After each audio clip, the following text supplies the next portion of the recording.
মানে এত সুন্দর ভিউ, পুরো যে দারিংবাড়ির যে পর্বতমালা পরিষ্কার দেখতে পাওয়া যাচ্ছে। দেখুন এখান থেকে, এটা না তো কাশ্মীর আর না তো আমাদের ওয়েস্ট বেঙ্গলের নর্থ বেঙ্গল, এটা হচ্ছে ওড়িশার দারিংবাড়ি।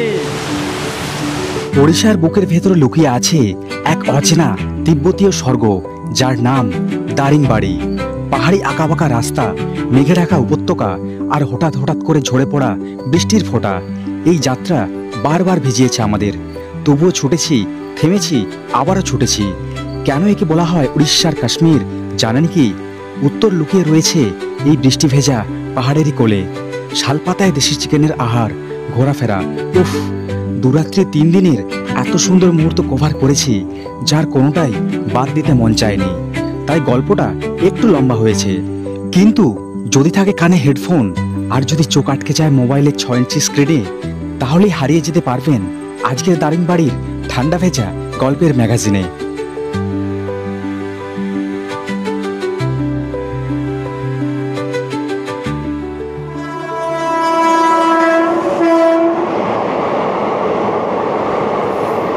হ্যালো বন্ধুগণ, সবাইকে গুড আফটারনুন। আজকে বেরিয়ে পড়লাম আবার একটা নতুন ডেস্টিনেশনে। এখনের সময়ের কাঁটা বিকেল 4টে, আর আজকে দেখতে পাচ্ছেন ভাঙা হাতে মোটামুটি ব্যান্ডেজ ট্যান্ডেজ জড়িয়ে আজকে রওনা হয়ে যাব আমার আপনার সবার প্রিয় সেই ডেস্টিনেশন দারিংবাড়ি, যেটাকে ওড়িশার কাশ্মীর বলা হয়। তো অনেক দিন পর মনের মধ্যে সেই জমা ইচ্ছেটা আজকে পূরণ করতে চলেছি। তাহলে চলুন আজকে জার্নিটা কীভাবে কমপ্লিট করি সব কিছু শেয়ার করি আপনাদের। সময় পাল্টাচ্ছে, গন্তব্য পাল্টাচ্ছে, পাল্টায়নি শুধু আমার গল্পের শুরুটা। তাই এবারের জার্নিটাও শুরু করেছিলাম পাঁশকুড়া জংশনের 5 নম্বর প্ল্যাটফর্ম থেকে। উদ্দেশ্য ছিল হাওড়া স্টেশন থেকে স্লিপার ক্লাসে টিকিট কেটে পৌঁছবো দারিংবাড়ির নিয়ারেস্ট রেলওয়ে স্টেশন ব্রহ্মপুর স্টেশনে। কিন্তু এই রুটের ট্রেনগুলো বেশিরভাগ চেন্নাইগামী ট্রেন হওয়ায় প্রচণ্ড পরিমাণে ভিড় হয়। তাই 1 সপ্তাহ আগে থেকে অনেক চেষ্টা করেও একটা কনফার্ম টিকিট জোগাড় করতে অক্ষম হই। কাজেই দ্বিতীয় অপশন জেনারেল ক্লাসে জার্নি। সন্ধ্যের পর থেকে প্রতিদিন ছেড়ে যাওয়া রাত 10:45-এর এসএমভিটি বেঙ্গালুরু সুপারফাস্ট এক্সপ্রেস এবং 11:45-এর চেন্নাই সেন্ট্রাল মেল সবথেকে বেস্ট অপশন ব্রহ্মপুরে পৌঁছানোর জন্য। কিন্তু এই সব ট্রেনে স্লিপার ক্লাসে হলেও কনফার্ম টিকিট অবশ্যই প্রয়োজন। অন্যদিকে এই ট্রেনগুলো জেনারেলে অত্যাধিক ভিড়ের জন্য বসার জায়গা তো দূরের কথা, দাঁড়ানোর জায়গাও থাকে না বললেই চলে। কাজেই ঠিক করেই জেনারেলে বসে যাওয়ার জন্য আমাকে অন্য অপশান চুজ করতে হবে। তাই আমি সাঁতরাগাছি স্টেশনেই নেমে পড়ি এবং এক্সিট দিয়ে বাইরে বেরোনোর আগে মোবাইল অ্যাপ থেকে একটা র্যাপিডো বাইকও বুক করে ফেলি। ঠিক করলাম হাওড়াতে না পৌঁছে যদি শালিমার স্টেশন থেকে ট্রেন ধরি তাহলে খালি ট্রেনে বসে যেতে পারবো 100% গ্যারান্টি।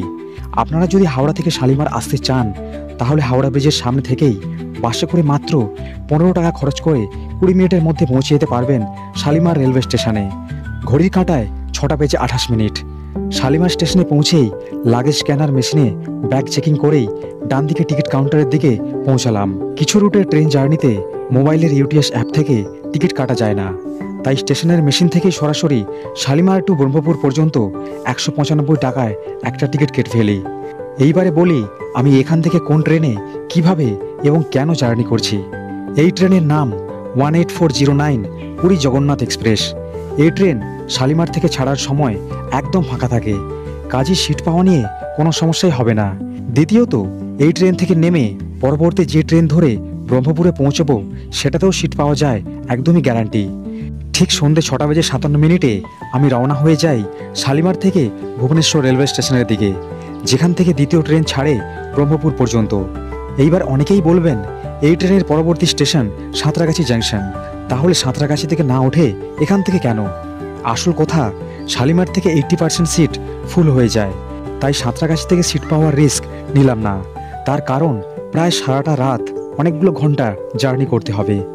এরপর একটার পর একটা ট্রেন ক্রসিং, খাওয়া দাওয়া, পাশ দিয়ে ছুটে যাওয়া প্যাসেঞ্জার এবং মালগাড়ি ইত্যাদিকে উপেক্ষা করে অর্ধেক রাত ক্রস করে পৌঁছে গেলাম আমার প্রথম ডেস্টিনেশনে, যেখান থেকে অপেক্ষা করছে পরবর্তী জার্নি।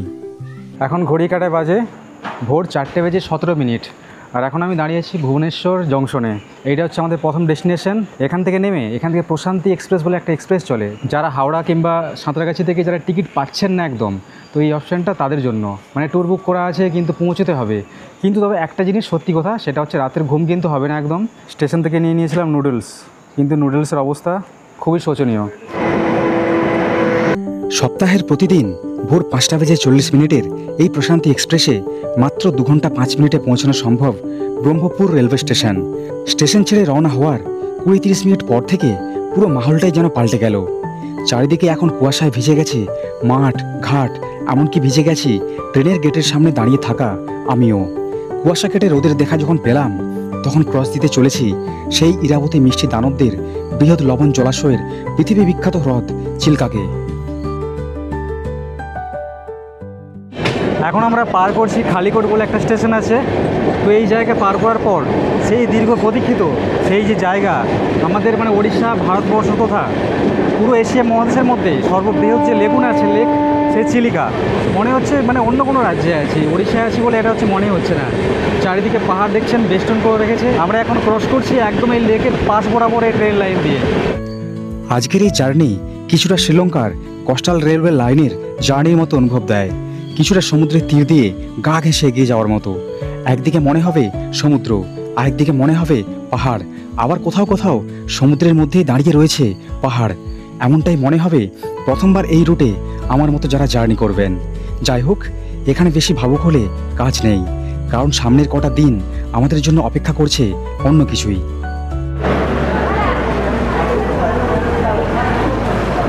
প্রায় 600 কিলোমিটারের মতো জার্নি অতিক্রম করে শেষমেশ পৌঁছে গেলাম ব্রহ্মপুর রেলওয়ে স্টেশনে। এই স্টেশনের আগের নাম ছিল বেরহামপুর, তো সেই নাম এখন নেই।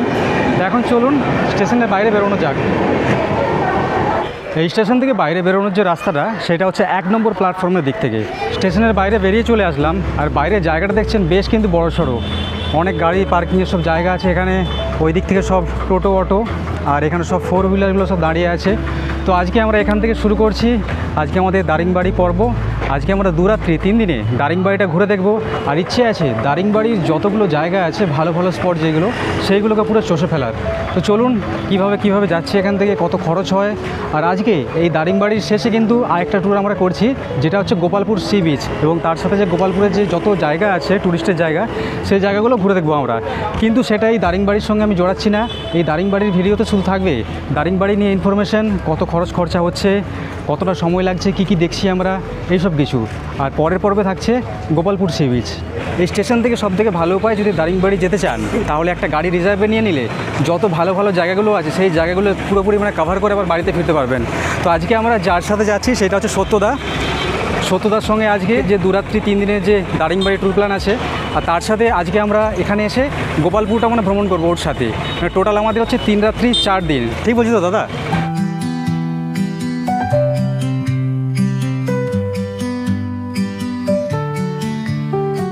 সবার প্রথমে প্রচণ্ড পরিমাণে খিদে পেয়েছে, আমাদের গাড়ি দাঁড় করিয়েছে, বেশিক্ষণ নয়, স্টেশন থেকে 5 মিনিটের মতো আসছি। আর এই জায়গায় একটা হোটেল দেখতে পাচ্ছেন, হোটেল দর্শন। এই হোটেলে আমরা খাওয়া দাওয়া করবো সকালে।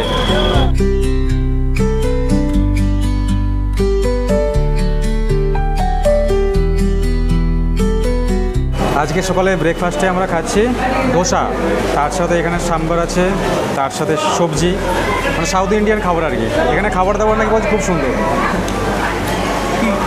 সত্যিই খেতে ভালো। আর আজকে ট্রিপে আমরা আছি টোটাল 5 জন। এইদিকে রয়েছে অপূর্ব। খাবার দাবার সবার কেমন লাগলো? কেমন ওয়েদার দেখুন, জোর করে 1 ঘন্টার মতো সময় হয়েছে আমরা এসে পৌঁছেছি। তো তারই মধ্যে শুরু হয়ে গেছে বৃষ্টি। আচ্ছা, জার্নি শুরুতে আরেকটা জিনিস আপনাদের জানিয়ে দিই, আজকে কিন্তু আমরা ঘুরছি এসি গাড়িতে করে। আর এখানে এসে আপনারা কিন্তু 2ভাবে প্যাকেজ নিতে পারেন। মানে আপনারা যদি চান যে খালি গাড়ি নিয়ে ঘুরতে যাবেন, খালি সাইট সিন করবেন, তো তার জন্য গাড়ি একটা প্যাকেজ আছে। আর তাছাড়া যদি বলেন যে ঘোরাঘুরির সাথে খাওয়া দাওয়া থাকা ব্যবস্থা মানে সব কিছু কোনো হেডেক নেবেন না, তাহলে তার জন্য একটা আলাদা ফুল প্যাকেজ আছে। তো আজকে আমরা যে ট্যুর করছি এটা হচ্ছে আমরা ফুল প্যাকেজেই করছি। এই যে কিছুক্ষণ আগে খাবার দাবার খেলাম, দেখালাম যেগুলো, এগুলো সব হচ্ছে প্যাকেজের মধ্যে। মানে স্টেশন থেকে বাইরে যে বেরিয়েছি, বাইরে বেরোনোর পর এখান থেকে শুরু হচ্ছে আমাদের প্যাকেজ, আবার এই স্টেশনে এসে শেষ হবে। তো প্যাকেজের প্রাইস সেগুলো বলবো আপনাদের সব ঘুরতে ঘুরতে। আগে চলুন কী জায়গা এখানে আছে ঘোরার, কী দেখতে পাবো সেগুলো তো শেয়ার করি আগে। দুর্গোৎসবের অগ্রিম শুভেচ্ছা। এই ওড়িশার পাহাড়ের মধ্যেও গন্ধ ছড়িয়েছে, চারিধারে কাশফুলের সাদা রং, কানের মধ্যে ঢাকের কাঠির শব্দ বাজাচ্ছে। এখান থেকে শুরু রাশি রাশি পাহাড় আর সাইট সিন। কিছু জায়গা দেখে মনে হলো এই দৃশ্য কি করে কাশ্মীরের জায়গা নিতে পারে। পরে সত্যদার কাছে জানলাম এখান থেকে দারিংবাড়ি এখনও অনেক দূরে। কাজী মনে মনে বেশ খুশিই হলাম। নতুন জায়গায় নতুন ভিউ, ঘন ঘন মেঘ, বৃষ্টি, অরণ্যের রূপকথা, খাওয়া ঘোরা, এইসব আগে থেকে ভেবে সময় নষ্ট করাই বাঙালির কাজ, তাই না? আসলে আমি নিজেই এমন। এইসব ভাবনায় সুন্দর সুন্দর ভিউগুলোকে পেছনের দিকে ফেলে এক প্রকার আনমনা হয়ে এগিয়ে চললাম আজকের আমাদের প্রথম ডেস্টিনেশন করঞ্জাই টেম্পলের দিকে। তো আমরা এখন যেই জায়গাতে আসলাম এটা হচ্ছে তেমতুলিয়া পাহাড়। এই যে পুরো যে পাহাড়ের যে জায়গাটা দেখছেন, আর তার সাথে এই যে জায়গাটা, এটা একটা পার্কের মতো। এখানে প্রচুর ময়ূর দেখতে পাওয়া যায় বলছে আমাদের দাদা। মানে সকালের সময় কিংবা বিকেলের সময় আসলে এই জায়গাতে ময়ূর দেখতে পাবেন। এখানে সামনে একটা মন্দির রয়েছে যার নাম হচ্ছে করঞ্জাই টেম্পল। তো চলুন ভেতরে যাই। খুব সম্ভব ভেতরে ক্যামেরা অ্যালাউ করবে না যেটা বললো। তো ভেতরে গিয়ে কি আছে দেখি, মায়ের দর্শনটা করে আসি।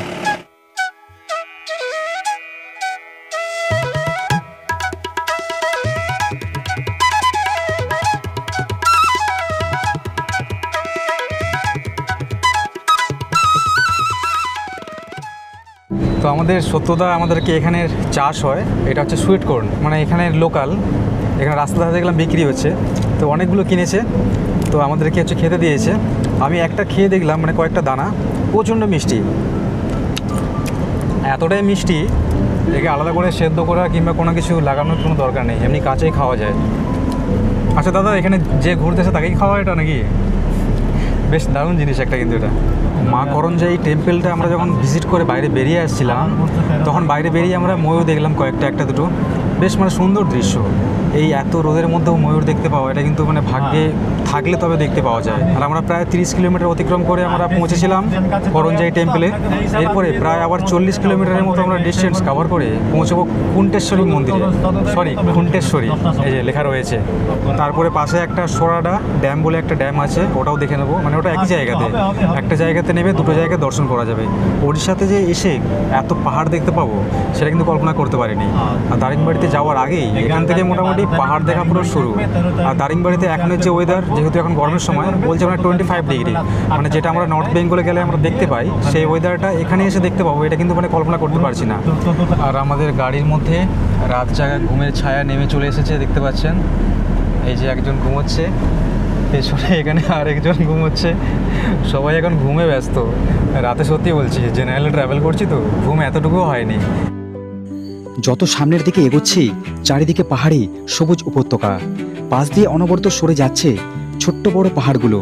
তারই সাথে ধীরে ধীরে চেঞ্জ হচ্ছে প্রকৃতিও। আর বেশিক্ষণ সময় বাকি নেই, এরপরে আমরা প্রবেশ করতে চলেছি উড়িষ্যার এক নৈসর্গিক সৌন্দর্যের মধ্যে, যেখানে নিজের চেহারাও আয়নার মতো পাহাড়ের কোলের জলে প্রতিফলিত হয়। এটা কি সেই ওড়িশা, যে ওড়িশার কথা আমি এতদিন জানতাম? এত সুন্দর চারিদিকের প্রকৃতি এখানে। এই ডান দিকে রয়েছে একটা ড্যাম, বলার ভাষা হারাচ্ছি। চারিদিকে শুধু পাহাড়ি পাহাড়, দেখার জায়গা বলতে এই যে পুরো রাস্তা ধরে আমরা আসছি না, যেখানেই তাকাচ্ছি সেখানেই মনে হচ্ছে এই জায়গাটা সব থেকে বেস্ট লাগছে আমার কাছে। তো ক্যামেরাতে ক্যাপচার করতে করতে আসছি। হালকা একটু গরমের আভা লাগছে এখন, যেহেতু এখন দুপুর আস্তে আস্তে করে এগোচ্ছে, কিন্তু যত আমরা আস্তে আস্তে করে দারিংবাড়ির দিকে যাব তত টেম্পারেচার কমতে থাকবে আস্তে আস্তে।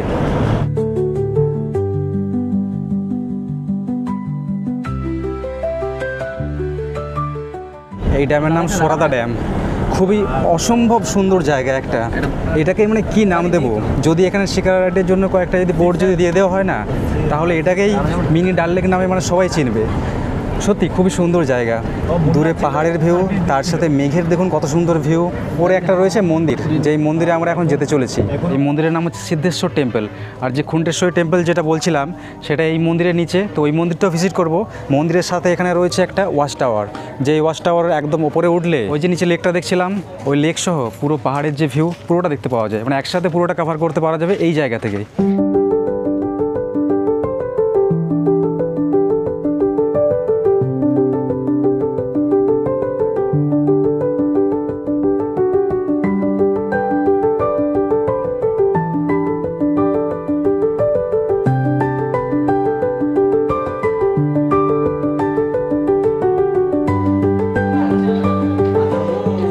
এই জায়গা থেকে সিদ্ধেশ্বর মন্দিরের লোকটা দেখুন কত সুন্দর লাগছে।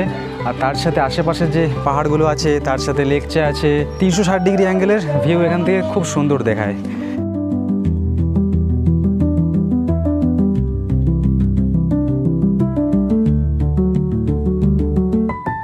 সিদ্ধেশ্বর মন্দিরের অল্প একটু নিচে এই জায়গাতে রয়েছে খুন্টেশ্বরী মন্দির।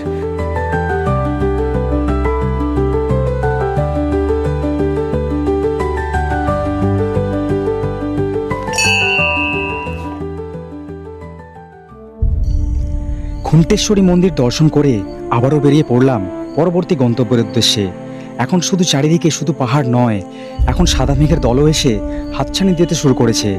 হঠাৎ করে অপ্রত্যাশিতভাবে বৃষ্টির ছিটেফোঁটা প্রাণের গভীর স্পর্শ করলো। চলুন এবার নামতে হবে আগামী ডেস্টিনেশন হুলহুলা গান্ডার ভেজা পরিবেশে। তো এখানে পটল দেখতে পাওয়া যায়, চলুন দেখাই আপনাদের।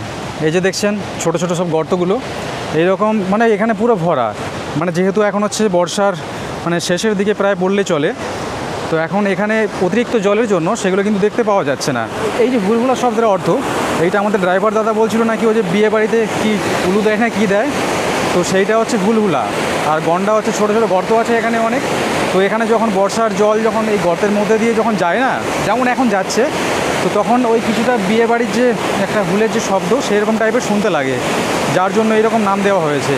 কী পরিমাণে জল দেখুন এখানে, বাপরে বাপ! আকাশ থেকে বৃষ্টি পড়ছে, আবার তার সাথে এখানে এত জলধারা, নিচে জল, ওপরে জল, মাথায় জল, সব জল। ছাতাটাও রেখে চলে আসছি ভুল করে গাড়ির মধ্যে, ভিজে যাচ্ছি দেখতে পাচ্ছেন। বেশ ভালো পরিমাণে বৃষ্টি শুরু হয়ে গেছে কিন্তু এখন। বেশ সুন্দর জায়গা। এইরকম খরস্রোতা একটা নদী আছে, এই নদীটার নামটা ঠিক আমার জানা নেই, দাদাকে জিজ্ঞেস করতে হবে।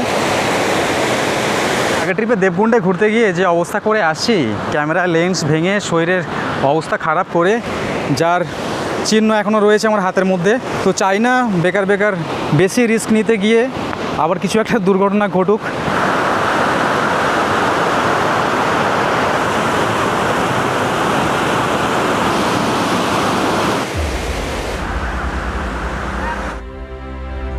এবার এখান থেকে আমাদের লং জার্নি। এখন ঘন্টাখানেক গাড়ি কোথাও থামবে না, জানিয়ে দিয়েছেন আমাদের ড্রাইভার দাদা। NH 59 ধরে এই বর্ষার স্নিগ্ধতার মধ্য দিয়ে সবুজ পাহাড়ের ডগায় হালকা কুয়াশা চোখে মেখে বেশ কিছুটা রাস্তা পথ চলতে হবে, প্রায় আন্দাজ 35 কিলোমিটারের কাছাকাছি, এবং বেশিরভাগ রাস্তাই ফরেস্টের রাস্তা। ওই যে গেটটা পার করলাম, যেটা দেখালাম আপনাদের, ওই জায়গা থেকে এইবার যতটা আমরা যাব এটা পুরোপুরি হচ্ছে দারিংবাড়ির মধ্যে দিয়ে যাচ্ছি, মানে দারিংবাড়ির ফরেস্ট এটা। আর এখানে নেচারটা একটু হচ্ছে শান্ত টাইপের। আর এখানে কিন্তু হাতি পারাপার হয়, দেখুন ওখানে ছবিও দেওয়া রয়েছে। সামনে একটা বাস হচ্ছে আটকে গেছে ওখানে, যে পাশ দিয়ে একটা গাড়ি মানে গেলে আর একটা গাড়ি যে সাইড থেকে পাস দেবে, বড় গাড়ি হলে বিশেষ করে, তো সেই জিনিসগুলো একটু হচ্ছে অসুবিধা হয়, যেহেতু হচ্ছে ফরেস্টের এলাকা। যারা হচ্ছে ফরেস্ট প্রেমী আছেন তাদের কাছে এক ধরনের একটা অ্যাডভেঞ্চারের মতো। যেহেতু হাতি আছে দেখলাম এখানে বোর্ড লাগানো আছে, মানে কখনো মনে হবে এই বুঝি হাতি বেরিয়ে এলো। দাদাকে লেপার্ড আছে নাকি এখানে? নেই না? ভালো হয়েছে খুব। এরপরে আমরা কি কোনো জায়গা আর মানে দেখবো না, একদম সোজা আমাদের রুমে? একটা ভিউ পয়েন্ট আছে। কতক্ষণ লাগবে এখন এখান থেকে? 20 মিনিট। রোপওয়েটা কোথায় আছে? তো গোপালপুরে পড়ছে না রোপওয়েটা? মানে এই 3 রাত্রি 4 দিনের যদি ভ্রমণ যদি করা হয়, এর মধ্যে সব কিছু পেয়ে যাবেন। পাহাড়, জঙ্গল, ঝর্ণা, সমুদ্র, মানে গোপালপুর সমুদ্র, রোপওয়ে, আর কি বাকি আছে।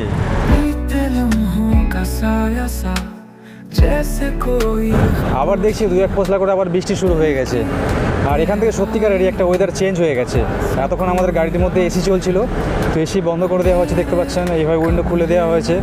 একটা ঠান্ডা ভাব একটা ফিল করতে পারছি। আর রাত্রে দারিংবাড়ি এমন জায়গা, রাত্রে পাখা চালালে কম্বল লাগবে অবশ্যই, সেটা শীতের সময় হোক কিংবা গরমের সময় হোক। এখানে পুরো প্রকৃতিটাই পুরো চেঞ্জ হয়ে গেছে। এখান থেকে চারিদিকে এখন বড় বড় পাহাড়গুলোই খালি নজর আসছে। যখন থেকে আসছিলাম মানে ছোটো ছোটো পাহাড়গুলো দেখে দেখে আমরা অভ্যস্ত হয়ে গিয়েছিলাম, তো এখন বড় বড় পাহাড়ের চূড়ায় মানে ঘন ঘন সব কুয়াশার মতো মেঘের সব মানে ছায়া, সেগুলো লক্ষ্য করতে পারছি। এক কথায় দুর্দান্ত ফিলিং, দুর্দান্ত। শীতের সময় অনেকে আছে যারা বলে এখানে নাকি তুষারপাত হয়, আসলে ওইসব তুষারপাতটা দোষে কিছু হয় না। আসলে এখানে ঠান্ডার পরিমাণটা এতটাই মানে ঠান্ডার পারদ এত নিচে নেমে যায় যে এখানে জল নাকি পুরো ফ্রিজ হয়ে যায়। সামনের ভিউটা দেখুন খালি একবার, মানে কিছুটা নর্থ বেঙ্গল একটা ফিল দিচ্ছে এত দূর আসার পর। সরাসরি নর্থ বেঙ্গল বললে একদমই ভুল হবে, কিন্তু কল্পনার জগতে যা কিছু ভাববেন সবই সম্ভব। যেমন পুরুলিয়ার এক পাতি জলে ডোবা জায়গা এবং নর্থ বেঙ্গলের জোঁকে ভরা পাইন ফরেস্ট এখন হয়ে গেছে মিনি পহেলগাম। অনেকে বলবেন ইয়ার কি হচ্ছে নাকি, আসলে চিরন্তন সত্য, যেটা ঘটে সেটাই রটে। কিন্তু দারিংবাড়ি ঠিক উল্টো। এখানে শুধু কল্পনা নয়, মাঝে মাঝে অরিজিনালি ফিল করাবে কখনো হালকা হালকা কাশ্মীর, আবার কখনো নর্থ বেঙ্গল। এখন মনে হচ্ছে যেন মেঘের মধ্যে যেন ডুবে যাচ্ছি আমরা ধীরে ধীরে। চারিদিক অন্ধকার দেখতে পাচ্ছেন, মানে অন্ধকার পুরো নেমে এসেছে, মনে হচ্ছে সন্ধে নামবে কিছুক্ষণের মধ্যে। আর সত্যিকারের ওয়েদার পুরো চেঞ্জ হয়ে গেছে, গরমের লেশ একটুও নেই, মানে 50%ও নেই যে গরমটা আমরা আস্তে আস্তে দেখছিলাম। আর চারিদিকে সেম টু সেম সেই নর্থ বেঙ্গল সিরিজের মতো সেই আঁকাবাঁকা রাস্তা, পাহাড়ি রাস্তা। আর এইরকম দৃশ্য তো আসতেই থাকবে আগামী 2 দিন, কারণ আজকে প্রথম দিন, এখনও দেখার অনেক কিছুই বাকি।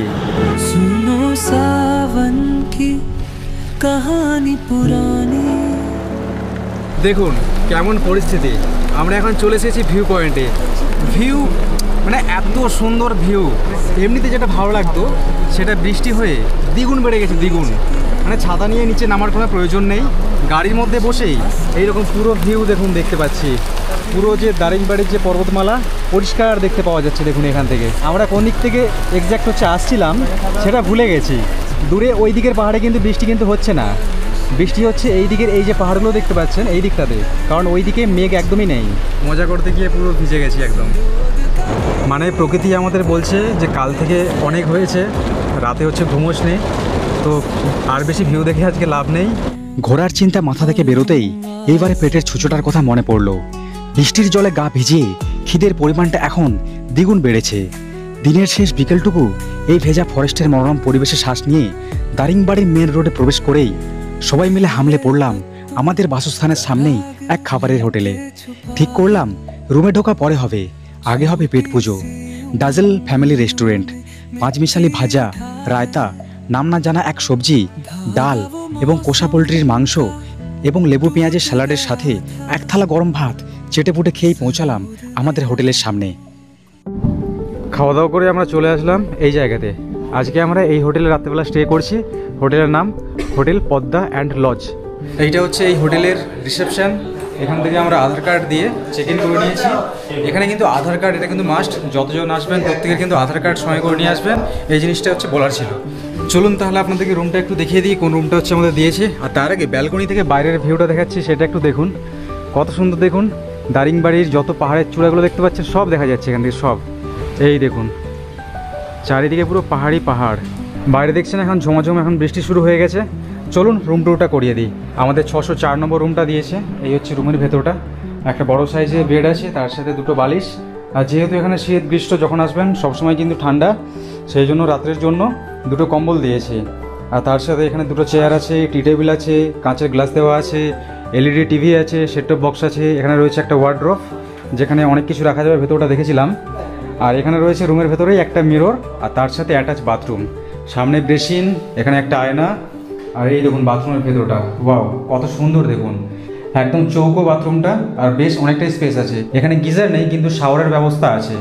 এখানে রয়েছে কোমোড, আর গরম জলের ব্যবস্থা মোটামুটি এখানে হয়ে যায়। বাইরে জিজ্ঞেস করলো আমাদের গরম জল লাগলে তাহলে ওনারা বাইরে থেকে দিয়ে দেবেন, তো কোনো সমস্যা নেই। তো রুমটা দেখতে পাচ্ছেন বেশ ভালোই আছে, বড় সড়োই আছে। দুপুরে যেখানে খাওয়া দাওয়া করেছিলাম এখন আবার সেখানেই চলে আসছি খাওয়া দাওয়া করতে। এখন ঘড়িতে মোটামুটি বেজে গেছি রাত্রি 10টার মতো। এখন আর এখানের যে ওয়েদার, আমি মোবাইলটা নিয়ে আসতে ভুলে গেছি। আর সত্যিকারের এখানে ঠান্ডা কিন্তু যথেষ্ট রয়েছে। আমরা তো মানে যতক্ষণ ছিলাম রুমের মধ্যে কম্বল মানে গায়ে মানে ঢেকে পুরো ঘুমোচ্ছিলাম। তো চলুন খাওয়া দাওয়াটা করা যাক রাত্রের। এখানে রাতে খাওয়ার জন্য কিন্তু 2 রকম অপশন আছে, ভাত চাইলে ভাত পেয়ে যাবেন, রুটি চাইলে রুটি পেয়ে যাবেন। আমি হচ্ছে নিয়েছি রুটি আর ডিমের তরকা। এই যে এদিকে অপূর্ব আছে, ভাত নিয়েছে চিলি পনির।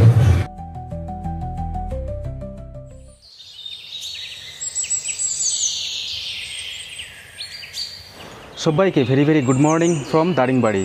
দারিংবাড়িতে এটা আমার দ্বিতীয় দিন, তার সাথে আবার একটা নতুন জার্নি শুরু হতে চলেছে আজকে। বেশ কিছু সাইট সিন আছে আজকে যেগুলো আমি করব। এখন মোটামুটি ঘড়ি কাটা বেজে গেছে প্রায় সকাল 9টার কাছাকাছি। আর আমাদের ড্রাইভার দাদা অলরেডি নিচে দাঁড়িয়ে আছে, ফ্রেশ হয়ে গেছি এখন। তাহলে চলুন এখন বেরিয়ে পড়া যাক আজকের গন্তব্যে। আচ্ছা দাদা, আজকে আমরা সবার প্রথমে কোথায় যেতে চলেছি? আজকে প্রথমে এখন তো যাবো ব্রেকফাস্ট করে হিল ভিউ পার্ক যাব। ব্রেকফাস্ট করে হিল ভিউ পার্ক। সকাল সকাল রওনা হয়ে গেলাম দ্বিতীয় দিনের সাইট সিনে। কিন্তু ঘোরার আগে সকালের পেট পুজো না করলে মুখ থেকে কথা বার করা খুবই মুশকিল। হোটেল থেকে 1 কিলোমিটারের মধ্যে রয়েছে একটা সুন্দর খাওয়ার দোকান, যেখানে সকালে সাউথ ইন্ডিয়ান থেকে হালকা বাঙালি খাবারও পাওয়া যায়। ছানা পোড়া, ডাল পোড়া, লঙ্কার চপ, লুচি, ইডলি, উপমা ইত্যাদি সবই মেলে এবং যে যার ইচ্ছে মতো খেতে পারবে আমাদের এই প্যাকেজে। তবে আমি ট্রাই করছি ডাল বড়া নেওয়ার আগে অল্প মুখে দিয়ে ট্রাই করে নিয়েছিলাম, বেশ ভালো খেতে, সাথে একটা সবজি এবং সাম্বার চাটনি মিক্স করে। শেষে অবশ্য ছানা পোড়াটাও ট্রাই করতে ভুলিনি, বেশ সুস্বাদু এক ধরনের মিষ্টান্ন। এরপর খাওয়া দাওয়া করেই বেরিয়ে পড়লাম স্বপ্নের দারিংবাড়ির প্রথম গন্তব্যের দিকে। এখন ঘড়ি কাঁটায় সকাল 10টা বেজে 2 মিনিট। আমরা এখন পৌঁছে গেছি প্রথমে কফি গার্ডেনে। আসলে আমরা প্রথমে যাবো বলেছিলাম হিল ভিউ পার্কে, কিন্তু আমরা যেখানে খাওয়া দাওয়া করলাম তো সেখান থেকে কফি গার্ডেন এটা হচ্ছে খুবই সামনে, সেই জন্য আগে কফি গার্ডেনটা আমরা দর্শন করে নিই, তারপরে এখান থেকে চলে যাবো হিল ভিউ পার্কে। একদম রাস্তার ধারে দেখছেন এই যে একটা সুন্দর করে গেট করা আছে কফি গার্ডেনের। একটা এন্ট্রির জন্য টিকিটের ব্যবস্থা আছে এখানে, 10 টাকা করে নিল একজনের। একদম যে এন্ট্রি গেটটা রয়েছে তার পাশে রয়েছে টিকিটের কাউন্টার, মানে আলাদা করে কোনো কাউন্টার নেই। প্রথমে ভেবেছিলাম হয়তো টিকিটের ব্যবস্থা হয়তো নেই। এই যে গাছগুলো দেখছেন এই গাছগুলোর সব হচ্ছে বিজ্ঞানসম্মত নাম গ্রেভিলিয়া রোবুস্তা। আর কফি গাছ কেমন দেখতে হয় সেটা আমিও জানি না, আর অনেকেই জানে না। তো সব থেকে গাছ চেনার সোজা উপায়, মোবাইলে গুগলে চলে যান, ওখান থেকে যে গুগল লেন্স বলে অপশানটা আছে ওটাকে ওপেন করে নিন। তারপরে যে কোনো জিনিস আপনারা যখন স্ক্যান করবেন না, যে কোনো উদ্ভিদ হোক, যে কোনো ফুল ফল সমস্ত কিছু স্ক্যান করলেই একদম দেখিয়ে দেবে কোনটা কী। এই যে দেখুন, যেমন আমি স্ক্যান করলাম, এই যে দেখুন এটা হচ্ছে কফি গাছ, লেখাই রয়েছে এখানে, একদম লাইভ প্রমাণ সহ এখানে সব কিছু দেখতে পাবেন। এমনকি কিছু ভিডিও রয়েছে দেখতে পাচ্ছেন। এই যে কফিগুলো যখন পাকে তখন এইরকম কিছুটা লাল লাল দেখতে লাগে। আর তাছাড়া এখানে প্রচুর পরিমাণে গোলমরিচের গাছ আছে দেখতে পাবেন। এই যে দেখছেন গাছগুলো, চলুন এটাকেও স্ক্যান করে দেখা যাক, দেখি আসলে গুগল ঠিকঠাক কাজ করছে কিনা। একটা ফলও হয়ে রয়েছে, এই দেখুন একটা ফল আছে এই যে এই জায়গাটায়, একদম পুরো পরিষ্কার করে দেখিয়ে দিচ্ছে এখানে কি নাম, বিজ্ঞানসম্মত কি নাম। এই যে দেখুন এটাই হলো গোলমরিচের ফল। साया सा जैसे कोई खामोशियां दिल की गहराइयों में दबा सा कोई राज है। अंधेरे कमरे में मैं अपनी परछाई से बातें कह रहा, वक्त गया है पर এইবার পরবর্তী destination hill view park Daringbadi. নামের সাথে পার্কের কতটা মিল রয়েছে সেটা জানা নেই ঠিকই, কিন্তু পৌঁছানোর আগের মুহূর্তটাই আমার কাছে সবথেকে সেরা লাগে। একটা ছোট্ট গেট দিয়ে প্রবেশ করে কিছুটা পাহাড় সারিকে পেছনে ফেলে এগিয়ে চললাম পার্কের গেটের সামনে। এখন চলে আসলাম হিল ভিউ পার্কে, যেখানে আসার কথা ছিল। এখান থেকে হিলের ভিউগুলো খুব সুন্দর দেখতে পাওয়া যায়। এই হচ্ছে এন্ট্রি গেট, পাশে রয়েছে টিকিটের কাউন্টার। একটা আমরা টিকিট কেটে নিয়েছি, যার প্রাইস মূল্য পড়েছে মাথাপিছু 10 টাকা করে। এই পার্কের ভেতরটা বাচ্চা থেকে বড় সবারই ভালো লাগবে। ভেতরে প্রবেশ করেই বাম দিকে লক্ষ্য করলে একটা টয় ট্রেন দাঁড়িয়ে থাকতে লক্ষ্য করা যায়। আয়তনে খুব বড় না হলেও পার্কটা বেশ সাজানো গোছানো, কিছু বসার জায়গাও রয়েছে সুন্দর। বিভিন্ন রঙের গাছপালা, ফুলের বাগান এবং অল্প একটু এগিয়ে গেলেই সুন্দর ছোট্ট একটা গেট পেরিয়ে গোলাকার একটা সমতল জায়গা, যেখানে পাশে রয়েছে একটা ছোট্ট কিছুটা গ্লাস ব্রিজের মতো একতলা ব্যালকনি। তবে এখানে গ্লাস ফ্লোরে নয়, সাইডের ওয়ালে সেট করা। কিন্তু এখান থেকে আশেপাশের পাহাড়ের ভিউ দুর্দান্ত পাওয়া যায়। এক কথায় বিভিন্ন অ্যাঙ্গেল অফ ভিউ থেকে ভালো ভালো পোর্ট্রেট ফটোগ্রাফির জন্য দারুণ জায়গা। 1 ঘন্টা কোথায় দিয়ে সময় কেটেছে বুঝতেও পারলাম না। ফিরে আসার আগে তবে একটা সুন্দর টাইম ল্যাপসের ভিডিও নিতে মিস করলাম না। এই পার্ক থেকে বাইরে বেরিয়ে অপোজিট প্রান্তে রয়েছে বাটারফ্লাই পার্ক, যার আরেক নাম নেচার পার্ক, যার টিকিটের মূল্য 15 টাকা করে পার হেড। এই পার্কের ভেতর প্রচুর পরিমাণে বাটারফ্লাই দেখতে পাওয়া যায় এবং ভেতরটা খুবই সুন্দর এবং ঘুরতেও সময় লাগে বেশ কিছুক্ষণ। আমাদের এর পরের গন্তব্য খুবই সুন্দর, কিন্তু গন্তব্যে পৌঁছানোর আগের দৃশ্যগুলো আরও বেশি সুন্দর। মেঘলা আকাশ, সুন্দর বাতাস, পাহাড়ের ভিউ, ঝাঁকুনি ফ্রি রাস্তা এবং সাথে অরিজিৎ সিংয়ের গান। উফ, দুর্দান্ত পরিবেশ। শেষের মিনিট কয়েক মুহূর্ত সবুজ পাহাড়ের ল্যান্ডস্কেপের পাশ ঘেঁষে পাহাড়ি কাঁচা রাস্তায় দোল খেতে খেতে গিয়ে নামলাম গাড়ি থেকে। বেশ কিছুক্ষণ আমরা পাহাড়ে জঙ্গলের সরু রাস্তা দিয়ে এই জায়গাতে এসে পৌঁছেছি। এই জায়গার নাম লাভার্স পয়েন্ট। খুবই সুন্দর একটা জায়গা, চারিদিকে খালি জলের কুলুকুলু শব্দ। এখানে বসার জন্য কিছু বেঞ্চের মতো করা আছে দেখছেন। আর এই যে দেখুন এখানে রয়েছে একটা খরস্রোতা নদী একদম পাহাড়ের নিচে। এখানে বসার জায়গাগুলো কেমন কেমন জায়গায় করা আছে দেখুন। মাঝে মাঝে জঙ্গলের মধ্যে দিয়ে সরু একটা করে সিঁড়ি চলে গেছে, একদম ওপরে গিয়ে একটা করে বসার জন্য বেঞ্চ করা আছে। মানে চুটিয়ে প্রেম করে আর একদম সেরা জায়গা। ওহো, এখানে পিকনিক করার জন্য খুবই একটা সুন্দর জায়গা। এইরকম পাথরের ফাঁক দিয়ে জলগুলো যাচ্ছে, স্নান করতে হলে সব থেকে বেস্ট। আগে যদি আমি জানতাম না এখানে এত সুন্দর জায়গা রয়েছে স্নান করার জন্য, তাহলে আমি গামছাটা অবশ্যই আমি গাড়ির মধ্যে নিয়ে আসতাম। যেহেতু আমরা কালকে যেখানে রাতে স্টে করেছি সেখানে আজকেও স্টে করব, সেই জন্য ভাবলাম গামছা নিয়ে এসে আর কোনো কাজ নেই, সেই জন্য ব্যাগটাই রেখে দিয়ে চলে আসছি।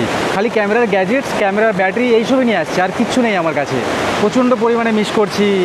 আপনারা যারা আসবেন এই জায়গাতে অবশ্যই কিন্তু এখানে স্নান করে নেবেন। খুব সুন্দর জায়গা, একদম শান্ত জল, মানে খুব একটা বেশি এখানে স্রোত নেই যে টেনে নিয়ে চলে যাবে কাউকে, সেই ভয় এখানে নেই। এখান থেকে দেখুন ভিউটা কত সুন্দর লাগছে, দেখুন জাস্ট লুক।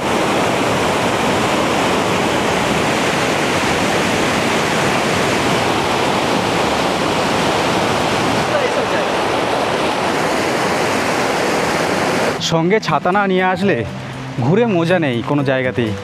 বৃষ্টি চলে আসছে আবার।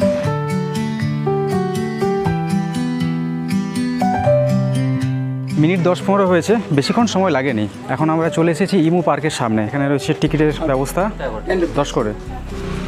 ইমু হচ্ছে একটা পাখির নাম, তো পাখির নাম অনুসারে পার্কের নাম দেওয়া হয়েছে। দূরে পাহাড়টা দেখা যাচ্ছে, খুবই একটা শান্ত পরিবেশ। এখানে অনেক মানুষই আসছে দেখলাম এখানে ঘুরতে। এখান থেকে শুরু হচ্ছে পার্কের এন্ট্রি। এই পার্কের ভেতরে এই যেগুলো ঝুলছে দেখছেন, এগুলো সব হচ্ছে বাল্ব, বিভিন্ন রং বেরঙের। এই যে দেখুন কত বড় বড় এখানে বার্ডস, এগুলো হচ্ছে ইমু বার্ডস, মানে ইমু পার্কের সেই ইমু। দেখতে কিছুটা হচ্ছে উট পাখির মতো, মুখগুলো ভীষণ বড় বড়, মানে ভুল করেও কেউ এই খাঁচার মধ্যে হাতটা দেবেন না, তা না হলে হাতের অবস্থা মোটামুটি খারাপ হয়ে যেতে পারে। আর চোখগুলো দেখেছেন তো, এখানে একটা আছে, এখানে একটা, দুটো, তিনটে, এখানে একটা, চারটা, আর ওখানে দূরে দেখা যাচ্ছে অনেকগুলো। এই পার্কের মধ্যে দেখুন একদম শেষ প্রান্তে এখানে রয়েছে অনেকগুলো জঙ্গল টেন্ট। তার সাথে এখানে একটা খোলা গ্রাউন্ড আছে, ওখানে কিছু গরু ছাগল ঘোরাঘুরি করছে। তার সাথে এখানে যে পাহাড়ের ভিউটা না, এটা দেখতে সব থেকে সুন্দর লাগছে এখান থেকে। এই পাখিগুলোর সাথে একটা পরিচয় হয়ে গেল, যেহেতু দেখেছি এর আগে কিন্তু নাম জানতাম না। এমু পাখি। এই এমু পার্ক থেকে এবারে আমাদের একদম লং জার্নি, প্রায় 1 ঘন্টা দূরত্ব আমরা কাভার করে তারপরে পৌঁছবো। কি নামটা ছিল দাদা বললেন? মিগুমা ওয়াটারফলসে। তো বেশ অনেকক্ষণ জার্নি, তো এই যে সময়টা, এই সময়টা একটু রেস্ট নিয়ে নেবো, শরীরটাকে মানে একটু রেস্ট দেবো। আর দাদা এখান থেকে দূরত্ব কত কিলোমিটার হবে তবু? এখান থেকে 27 কিলোমিটার।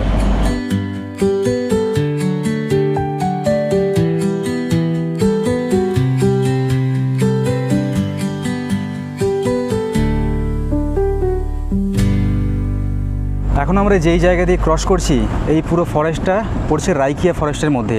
চারিদিকে শাল সেগুনের জঙ্গল, শাল সেগুন গাছ ছাড়া অন্য কিছু দেখতে পাওয়া যাচ্ছে না এখানে। আপনাদের সামনেটা আমি দেখাচ্ছি, দেখলে বুঝতে পারবেন। দুদিকে ফরেস্ট, তার মাঝখান দিয়ে এরকম রাস্তা চলে গেছে, একদম পুরো ন্যাচারাল বিউটি যাকে বলে। এরকম ফরেস্টের মধ্যে দিয়ে কতক্ষণ যাবো আমরা?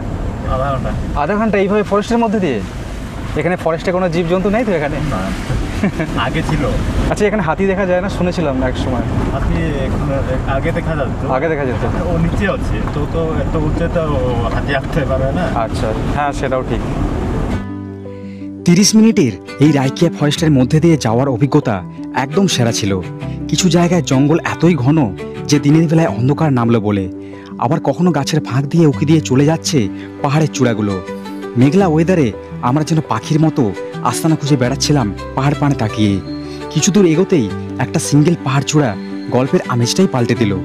বাস্তব থেকে একটু কল্পনাতে ভাবলেই মনে হয় যেন জাপানের সুপ্ত আগ্নেয়গিরি মাউন্ট ফুজি। পাহাড়ের চূড়ায় লেগে থাকা লাভার ধোঁয়া যেন এখানে মেঘে রূপান্তর হয়েছে শুধু। আরও একটু এগোতেই প্রকৃতির রূপ হঠাৎ করে চেঞ্জ।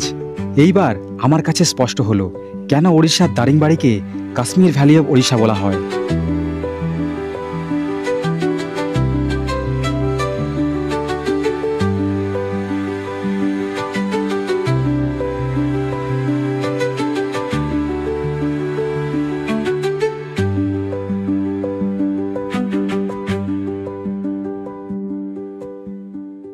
প্রায় 1 ঘন্টার মতো পথ চলে এখন এসেছি এই জায়গাটায়। এখান থেকে ওয়াটারফলের রাস্তা এই দিক থেকে ভাগ হয়ে যাচ্ছে। ডান দিক থেকে দেখুন ওখানে আছে অ্যারো চিহ্ন দেওয়া আছে, কোনো অসুবিধা নেই পৌঁছতে ওখানে। আর এই জায়গাটায় দাঁড়ালাম, এই জায়গাটা এতটা সুন্দর। আমরা নর্থ বেঙ্গলে ঘুরতে গেছি, অনেকে তো কাশ্মীরে ঘুরতে গেছি। কাশ্মীর তো সেটা বাজেট মানে অনেক বেশি বাজেট, সেটা অনেক দূর। আমাদের হচ্ছে পার্শ্ববর্তী রাজ্যে এত সুন্দর জায়গা এই দারিংবাড়ি, এটা কিন্তু আমাদের মানে নর্থ বেঙ্গল কিংবা মানে কাশ্মীর, অনেকে কাশ্মীরের সঙ্গে তুলনা করি, তো যদিও তুলনা করা ঠিক নয়, কিন্তু এটা এক ধরনের একটা স্বর্গ। আস্তে আস্তে এত সুন্দর ভিউ পেয়েছি, মানে ভেবেছিলাম যে কিছুক্ষণ একটু ঘুমাবো, রেস্ট নেব, কিন্তু সেই সুযোগটুকু আমরা পাইনি। মানে পুরো রাস্তা জুড়ে যেখানেই তাকাচ্ছি সেখান থেকেই মানে কিছু না কিছু এত সুন্দর ভিউ পাচ্ছি না। সব সময় হাতে ক্যামেরা, মোবাইল, মানে সব সময় হয় ছবি ক্যাপচার করছি, তা না হলে ভিডিও ক্যাপচার করছি, যেগুলো এতক্ষণ আপনারা আস্তে আস্তে দেখতে পাচ্ছিলেন। তাহলে চলুন এখন আমরা বেশি সময় নষ্ট না করে এখন চলে যাই এই যে ওয়াটারফলস আছে সেই দিকে।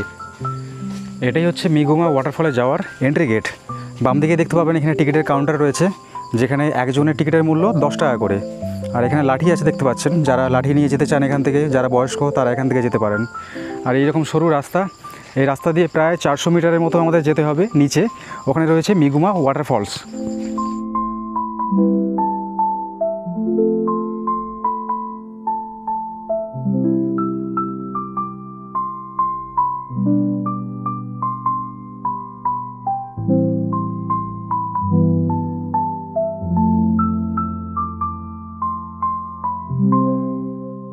ঝর্ণার জলের গর্জনটা শুনুন এখান থেকে, ওই যে দূরে ওই জায়গা থেকে ঝরে পড়ছে ঝর্ণার জলধারা।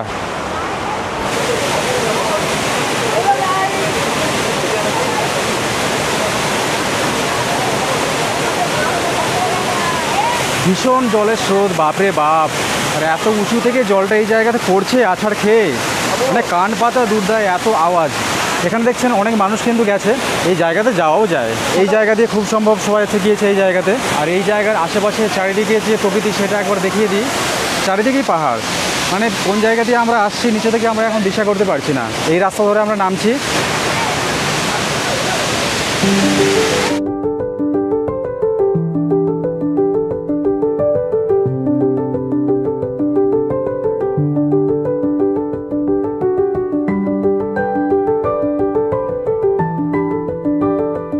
এখন আমরা 1 কিলোমিটারের মতো অতিক্রম করে এসেছি মান্দাসারু ট্যুরিস্ট প্লেসে।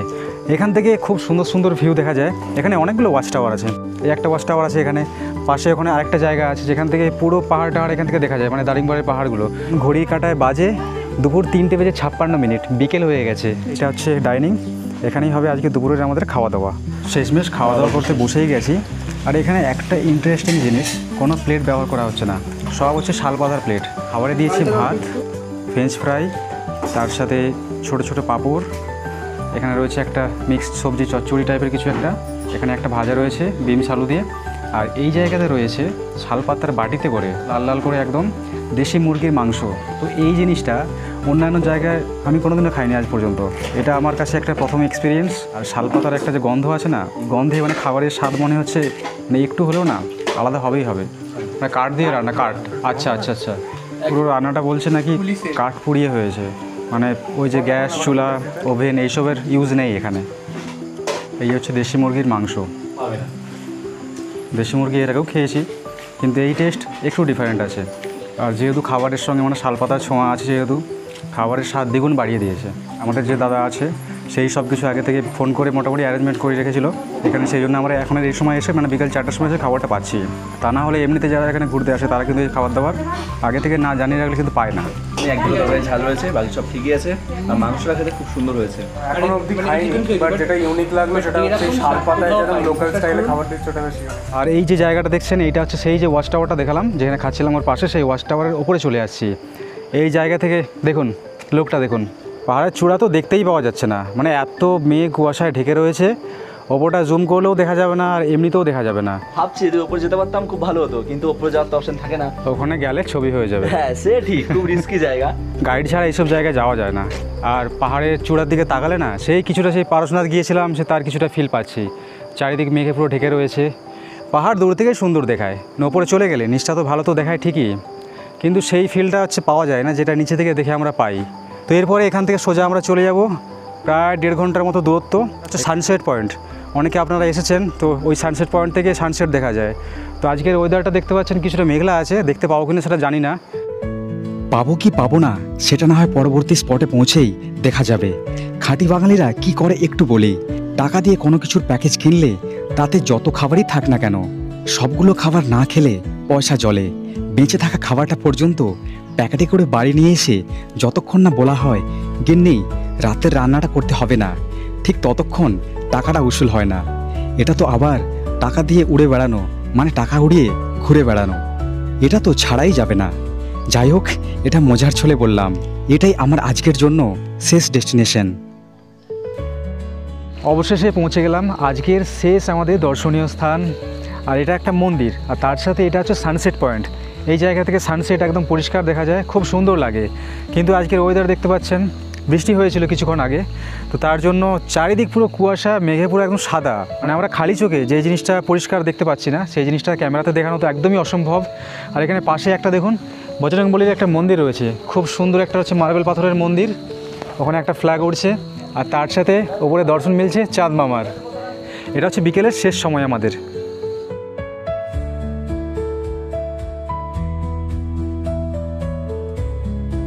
এখন সন্ধে হবে হবে করছে, আর এখানের যে ওয়েদার, দারিংবাড়ির যে টেম্পারেচার সেটা দেখাই 22 ডিগ্রি সেলসিয়াস। বুঝতে পারছেন কতটা ঠান্ডা। আর এখানে সর্বনিম্ন টেম্পারেচার দেখুন 18-19 ডিগ্রি, যেটা হচ্ছে ভোর 4টা-5টার সময় মানে নেমে যায়, মানে রাত্রে। নর্থ বেঙ্গল আর দারিংবাড়ির মধ্যে মানে কতটা মিল রয়েছে। নর্থ বেঙ্গলে কার্শিয়াংয়ে ওই টেম্পারেচার এইরকমই থাকে, সেম এখনের এই সময়। কালকে রাত্রে কম্বল জড়িয়ে ঘুমিয়েছি সারা রাত, একদম চোখ খুলেছে সকাল 8টার সময়। আজকেও সেই একই পরিস্থিতি হবে। এরপরে ক্লান্ত শরীরে রাস্তার ধারে দাঁড়িয়ে 1 কাপ লাল চা খেয়েই রুমে ফিরে একটা বিন্দাস ঘুম আগামী দিনের প্রিপারেশনের জন্য। রাতে অবশ্য খাবারটা রুমের মধ্যেই অর্ডার করে নিয়েছিলাম।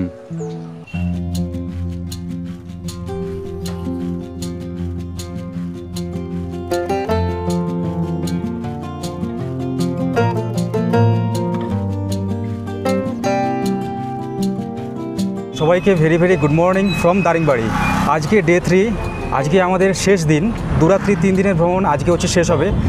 যেহেতু আজকে শেষ দিন, সেই জন্য হোটেল থেকে আমরা চেক আউট করার সময় একেবারে ব্যাগপত্র নিয়ে চলে আসছি গাড়িতে। তো গাড়ির মধ্যেই আজকে ব্যাগ থাকবে সারাদিন, সারাটা দিন ঘুরবো। আরও বেশ কিছু জায়গা আছে ঘুরতে আমাদের, তো সেই জায়গাগুলো আজকে কভার করব। আর তার সাথে এখন হচ্ছে খাওয়া দাওয়া করতে হবে সকালে। এখন ঘড়িতে বাজে সকাল 10টা, একটু দেরি হয়ে গেছে। তাড়াতাড়ি ওঠার চেষ্টা করেছিলাম, কিন্তু রাত্রে অনেকটা দেরি হয়ে গেছিলো কালকে ঘুমোতে। তো খাওয়া দাওয়া করে আজকে সবার প্রথমে আমরা চলে যাব পাইন ফরেস্টে। আমরা যারা নর্থ বেঙ্গল ট্রিপ করি, আমরা পাইন ফরেস্ট দেখার জন্য নর্থ বেঙ্গলে যাই, বিভিন্ন জায়গাতে, তারপর কাশ্মীরে যাই। কিন্তু এই দারিংবাড়িতেও পাইন ফরেস্ট রয়েছে, খুবই একটা সুন্দর জায়গা। আপনারা হয়তো অনেকে দেখেছেন, কিন্তু আজকে আমি চেষ্টা করব মানে আমার মতো করে দেখানোর। এখানে খাবার দাবারের অপশন প্রচুর রয়েছে। তার মধ্যে সকালে যে হেলদি খাবার সেইটা হচ্ছে উপমা, আর তার সাথে ইডলি। আর এখানে বাদবাকি যে সাম্বার সবজি আছে প্রচণ্ড লাইট, মানে আমরা যে ওয়েস্ট বেঙ্গলে খাবার দাবার খাই সেই রকম রিচ খাবার কিন্তু নয়। না আছে তেল, না আছে বেশি মশলা, কিন্তু খাবারের স্বাদ খুব সুন্দর। কালকেও খেয়েছিলাম এখানে,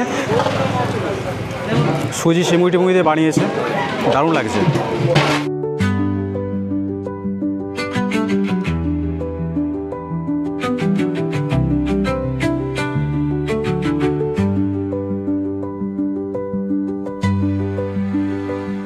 আমাদের হোটেল থেকে 2 কিলোমিটারের মতো জার্নি করে আমরা এখন এসে পৌঁছেছি পাইন ফরেস্টে। দেখুন কত সুন্দর জায়গাটা, পেছনেই লেখা রয়েছে বড় বড় করে আই লাভ দারিংবাড়ি। লেখাটা দেখতে খুব সুন্দর লাগছে না? আর চারপাশের পরিবেশ দেখুন এখানে কত সুন্দর, হালকা হালকা কুয়াশার ছোঁয়াও রয়েছে পাইন গাছের মধ্যে। নর্থ বেঙ্গল না হলেও ওড়িশার বুকে এটা কিন্তু খুব একটা দারুণ জিনিস। মানে পাইন গাছের নিচে সব গরু ছাগল সব মানে ঘাস টাস খাচ্ছে, এখানে একটা অন্যরকম অনুভূতি এখানে এসে পেলাম। আর এখনের যে টেম্পারেচার সকালের সময় মাত্র 22 ডিগ্রি সেলসিয়াস, মানে বুঝতে পারছেন একদম নর্মাল, মানে কুল ওয়েদার। বেশ মানে আজকে সারা দিনটা এরকম মেঘলা ওয়েদারের মধ্যেই কাটবে, সারাদিনই প্রায় রেইনি ওয়েদার দেখাচ্ছে আজকে। তাহলে চলুন আশপাশটা পায়ে হেঁটে ঘুরে দেখি কি আছে এখানে।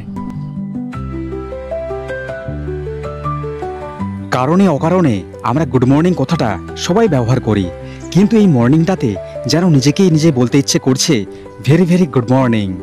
প্রকৃতির প্রতি শ্রদ্ধা ভালোবাসা থাক কিংবা নেই থাক, এখানে আসলে সেটা মনের মধ্যে এমনিই জন্মে যাবে। মনে হবে ইস, যদি প্রতিদিনের সকালটা এমন হতো তাহলে কতই না ভালো হতো। কি ঠিক বলছি তো?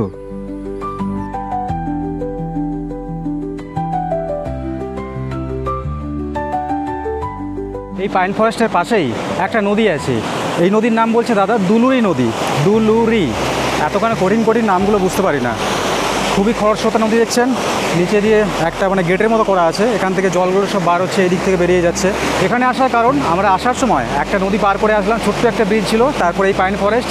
সেই জন্য ভাবলাম পাইন ফরেস্টে একটু পেছনের দিকে হেঁটে আসা যাক। তো এখানে এসে দেখতে পাচ্ছি একটা ছোট্ট নদী এইরকম এঁকে বেঁকে চলে গেছে ভেতর দিয়ে।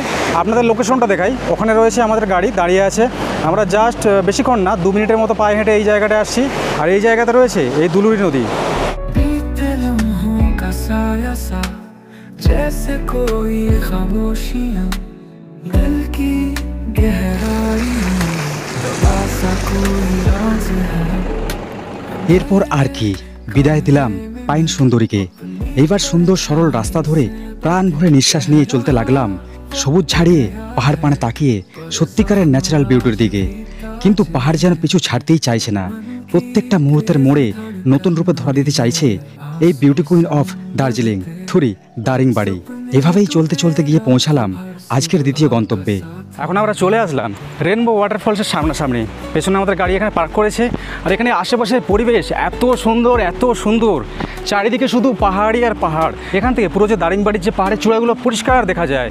আপনাদের ব্যাক ক্যামেরায় আমি দেখাচ্ছি এখানে আশেপাশে যে পাহাড়গুলো আছে সেগুলো কিভাবে সারিবদ্ধভাবে লাইন ধরে কত সুন্দর এখান থেকে দেখতে পাওয়া যাচ্ছে।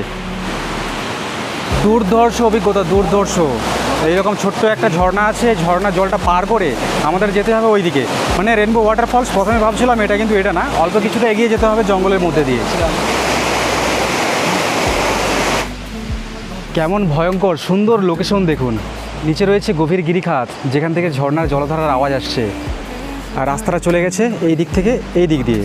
संग बैठे सपने टूटे रात भर सुबह का साथ बने।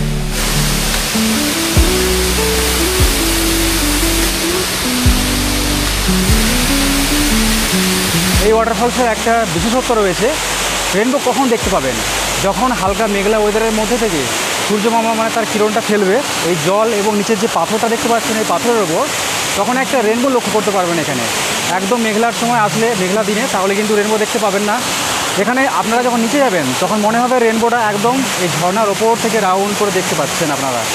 আবার যখন ওপরে চলে আসবেন তখন দেখবেন এই যে ঝর্ণার যেখানে জলধারা পতিত হচ্ছে ঠিক এই জায়গায় এই পাথরটা লেগে হালকা করে রাউন্ড একটা রেনবো দেখতে পাবেন, যেমনটা আপনারা অন্যান্য জায়গায় রেনবো ওয়াটারফলসগুলোতে গেলে দেখতে পান। সেই সেম জিনিসটা এই দারিংবাড়িতে এসেও আপনারা কিন্তু সামনে থেকে স্বচক্ষে দেখতে পাবেন।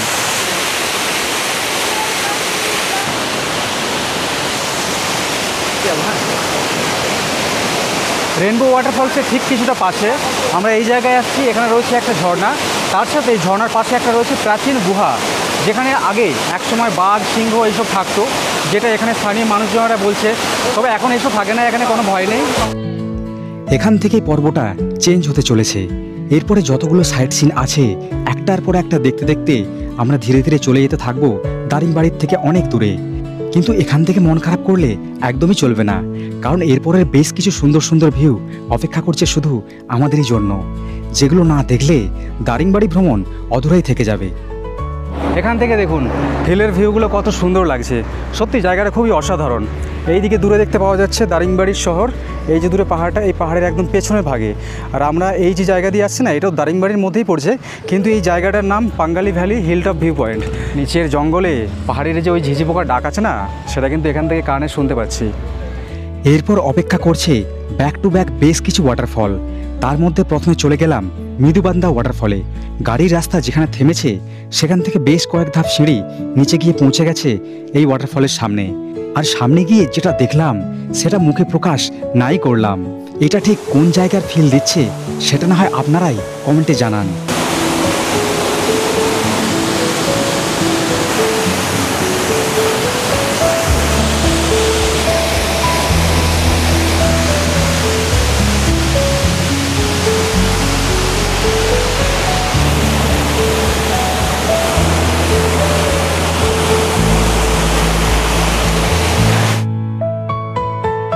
15 মিনিটের মতো আমরা পথ চলে এসে এখন যেই জায়গায় দাঁড়িয়েছি এই জায়গার নাম সোনাপুর ভ্যালি। কত সুন্দর দেখুন জায়গাটা। আপনারা অনেকেই নর্থ বেঙ্গল গেছেন, সেখানে এই ধরনের রাস্তা কিন্তু লক্ষ্য করতে পারা যায় ওপর থেকে, সেই রকম পাহাড়ি রাস্তা এঁকে বেঁকে। তো এই রাস্তা একদম এসে শেষ হয়েছে এখানে, মানে এখান থেকে চলে গেছে আর কি। তো এটা একটা ভিউ পয়েন্ট, খুব সুন্দর ভিউ, তার সাথে বেশ সুন্দর বাতাস বইছে এখানে। এরপর সুইট কর্ন হাতে সুইট 16-এর শাড়িদের দিকে তাকিয়ে বারংবার মনে হচ্ছিল আবার হবে তো দেখা, আবার কি আসবে ফিরে এই দিন, চিনবে কি এই সুইট হিল অফ কুইন।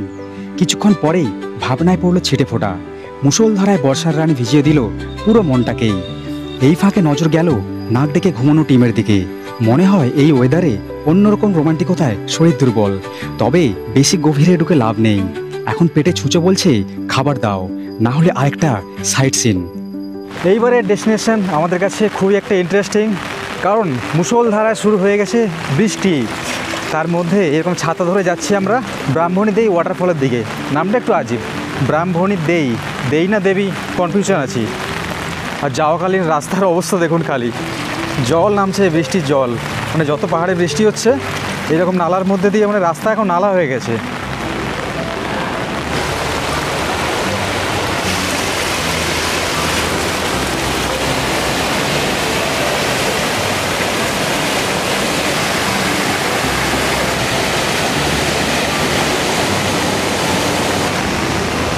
বৃষ্টির মধ্যে এই ওয়াটারফল দুর্দান্ত লাগছে, দুর্দান্ত দুর্দান্ত, কোনো কথা হবে না। যেমন জলের গর্জন, তার সাথে মুষলধারায় বৃষ্টি, ভাবতে পারছেন তো কতটা এনজয় করছি আমরা।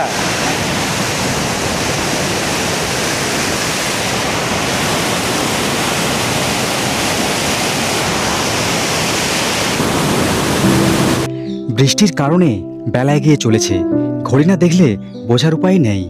তাই এবার ছুটে চললাম খাবারের আস্তানায়। কিছুক্ষণের মধ্যে পৌঁছে গেলাম এক সুন্দর রেস্টুরেন্টে, যেখানে হবে আজকে দুপুরের বিকেলের ভুরিভোজ। কারণ এখন দুপুর আর নেই। এখন ঘড়ি কাটায় বাজে বিকেল 4:41, বুঝতে পারছেন তো, একটু পরে সন্ধে নামবে আর বাইরে মুষলধারায় বৃষ্টি চলছে। আর এখন আমরা এখানে খাচ্ছি সন্ধেবেলায় গরম গরম বিরিয়ানি। এটা হচ্ছে চিকেন বিরিয়ানি, একটা ডিম দেওয়া আছে ওপরে, আর ভেতরে হচ্ছে চিকেন আছে, সাথে আছে এখানে রায়তা, আর তার সাথে এখানে একটা স্যুপ টাইপের কিছু একটা আছে। খাওয়া দাওয়া করে নো রেস্ট, কারণ এখন আমাদের ঘুরতে হবে খাসাদা ওয়াটারফল এবং দারিংবাড়ি অন্যতম আকর্ষণ বুদ্ধিস্ট মনাস্ট্রি। সামনের ভিউ দুর্দান্ত সুন্দর। এতক্ষণ আমরা যেটাকে কাছ থেকে দেখে অভ্যস্ত ছিলাম, এখন সেটা অনেকটাই দূর থেকে বৃষ্টির ওয়েদারে নজরে আসছে। এ যেন এক আলাদাই রোমাঞ্চকর তিব্বতীয় শহর। এখন আপাতত 1000 একর ভুট্টার চাষ দেখতে দেখতে পৌঁছে গেছি খাসাদার কাছে। এখন এই মুহূর্তে আমি এসে পৌঁছালাম খাসাদা ওয়াটারফলসে। খাওয়া দাওয়া করে সোজা এখানে চলে আসছি, আমাদের যাওয়ার কথা ছিল মনাস্ট্রিতে। তো এই ওয়াটারফলটা দেখে নিলাম। আর তার সাথে আপনাদের বলি, যারা আপনারা স্নান করতে চাইছেন তাদের জন্য এই জায়গাটা সেফ। এখানে স্নান করা যায়, কোনো চিন্তা নেই। এখানে বিন্দাস স্নান করুন। এখানে বেশি জল নেই, খুব অল্পই জল রয়েছে। যেহেতু এখন মানে বৃষ্টি হচ্ছে প্রচণ্ড পরিমাণে, সেই জন্য জলধারা দেখছেন এখান পর্যন্ত চলে আসছে। আর এখানে দূরে রয়েছে একটা, খুব সম্ভব কোনো মন্দির টন্দির কিছু একটা হবে। এখানে নিচে একটা রয়েছে। আর দেখুন এখানে কিছু তিব্বতীয় ভাষায় না কিছু লেখা রয়েছে এখানে, যেটা বুঝতে পারছি না আমি দেখে।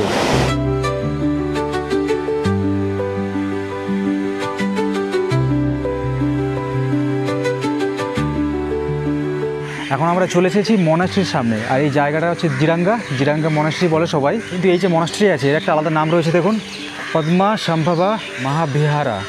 এই তিব্বতীয় নামগুলো এতটাই কঠিন, উচ্চারণ করতে জীব উল্টে যায়। সামনে এটাই হলো মনাস্ট্রি। আর আশেপাশের জায়গাটা দেখুন কি সুন্দর, দারুণ জায়গা। এই জন্য এত নাম এই জায়গার। এই যে মনাস্ট্রি দেখছেন, এই মনাস্ট্রির একদম পেছনে রয়েছে কিন্তু একটা বড় পাহাড়ের চূড়া, যেটা এখান থেকে মানে ক্যামেরাতে দেখানো সম্ভব নয়। খালি চোখে সাইড থেকে দেখতে পাচ্ছি হালকা হালকা। ওই ড্রোন থাকলে ড্রোন ফুটেজে সব থেকে জায়গাটা সুন্দর লাগে।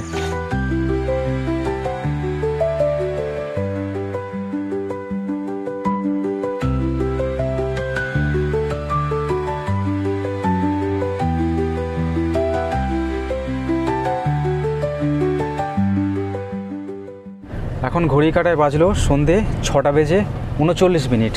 অনেকটা দেরি হয়ে গেছে আমাদের সব জায়গাগুলো ঘুরতে। এখনও 2-3টে জায়গা বাকি ছিল, কিন্তু যেহেতু অন্ধকার নেমেছে, অন্ধকারের সব জায়গাগুলো আর দেখা যাবে না।